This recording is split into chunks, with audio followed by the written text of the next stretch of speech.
In order to make gluten-free crumbs to go on the mac and cheese we're making, I need to make sure that we have flour that is not wheat flour. And the flours I've picked to substitute for wheat for this gluten-free product are going to be garbanzo bean flour, brown rice flour, oat flour, and corn flour. And each of them have different tastes and different qualities. So mixing them together will make it not taste like any specific flour. And I think that's what we're going for. It's a generic crumb. So hopefully that'll work. I need a cup of flour. So I'm going to do a 1/4 cup of each. And that's what I'm going to mix right now.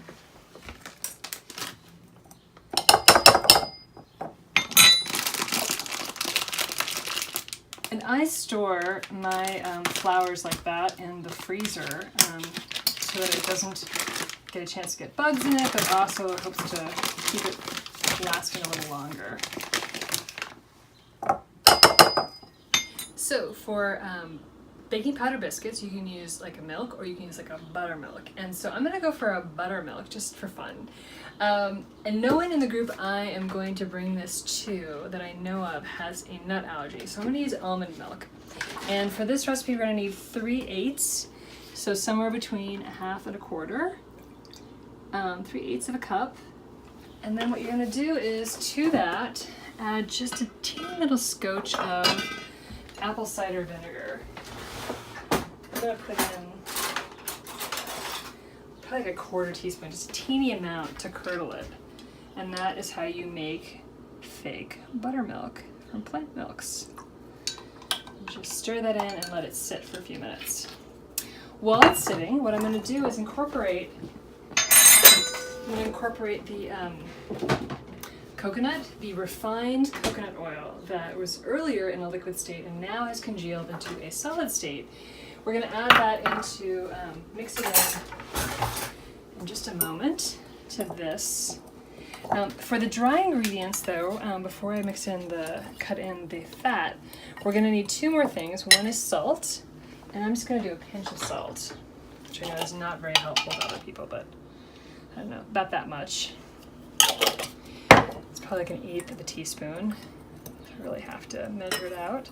And then the next thing I'm going to need is baking powder. So for most vegan things, whenever you're looking at a regular recipe and you're veganizing it, you want to make sure that you add more than it asks for. Maybe like a heaping teaspoon instead of a teaspoon. So this is 1/2, 1 teaspoon, and I'm just going to do an extra 1/2 teaspoon. And that's because the baking powder will add leavening, which most vegan things need because there's no egg in it. This doesn't normally have egg in it anyway, it's just milk and fat. But that's why there's a lot of baking powder in it naturally. The next step is combining the wet and dry ingredients. Now that we've gotten the fat incorporated relatively well, we'll see how it goes. Combine the wet and dry ingredients, then forming it into balls, and then putting it on the baking sheet and putting it in the oven. So I happen to have, for these pizza-sized cooking sheets, exactly fitting parchment paper. But again, it doesn't have to be on a round thing. If you have a regular parchment paper and a rectangular cookie sheet, also perfect. I just use these a lot, so in bulk. All right, now that's done. We'll take the buttered almond milk, add this in, and then just mix it with a fork to incorporate the wet into the dry. And it's going to be a lumpy dough because of the little sort of pea-sized bits of oil. That's okay.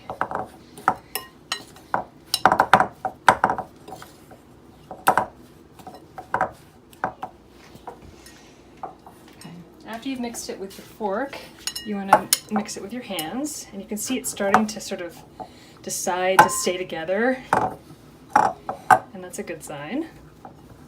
There's still some crumbs around the edges, but we're going to keep pushing it together. If I were making this with a more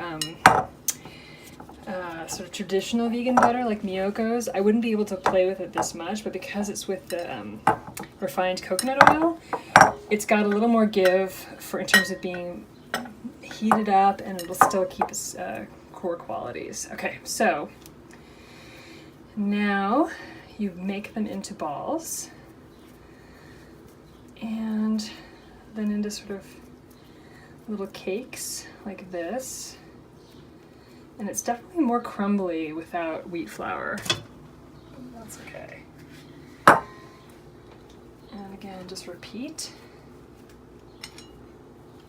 You can also just make these for breakfast, or you could make a mushroom gravy to go over them, which would be also delightful.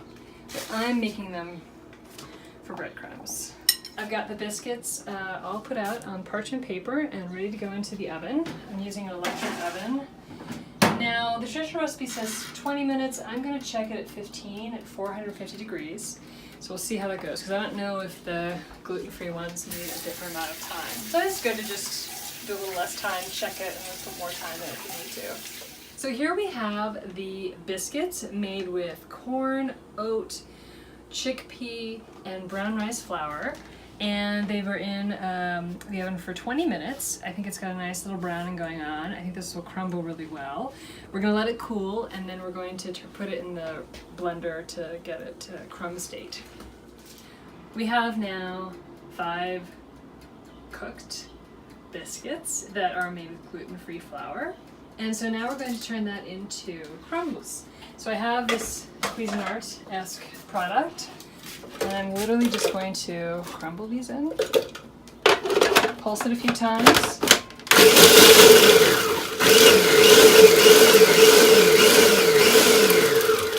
Let's see what it's doing.